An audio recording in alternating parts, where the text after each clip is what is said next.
पाकपतन में 20 बच्चों की मौत, बोल न्यूज बना मसलूमों की आवाज। वाक़ये के जिम्मेदारों को वज़ीर आला पंजाब मरियम नवाज के हुक्म पर पाबंद सलासल कर दिया।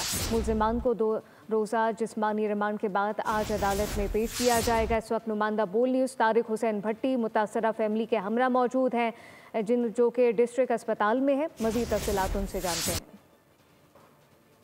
हाँ जी बिल्कुल, इस वक्त हम 24 लाख आबादी के वाहद डिस्ट्रिक्ट अस्पताल में मौजूद हैं, जहां पर चंद रोज़ कबल 20 नन्ही जानें जो हैं वो ज़ाया होगी। उसके बाद 3 मजीद जो हैं बच्चों की अमवात होगी, जिस पर सीएम पंजाब मरियम नवाज ने सख्त एक्शन लेते हुए जो जिम्मेदारान हैं उनके खिलाफ कार्रवाई करते हुए उनको पाबंद सलासल कर दिया, मुकदमात दर्ज करवा दिए।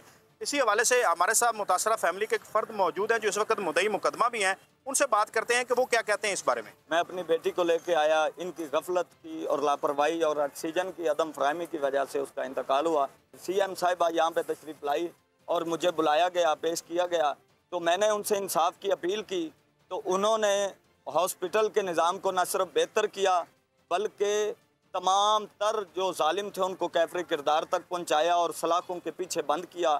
इस पर मैं सीएम पंजाब वज़ीर आला पंजाब मरियम नवाज साहिबा का शुक्रगुजार हूँ और इंतहाई बोल न्यूज़ और सीएम साहिबा का शुक्रगुजार हूँ। उनका कहना था कि मेरे दुखों का जो वज़ीर आला पंजाब मोहतरमा मरियम नवाज ने मदावा किया है उसमें अहम किरदार जो है वो बोल न्यूज़ का है। मैं इसमें साथ में आपको ये भी बताता चलूँ कि जो मुल्ज़मान थे जिनको पाबंद सलासल किया गया था उनको 2 रोज़ा अदालत ने रिमांड दे रखा था।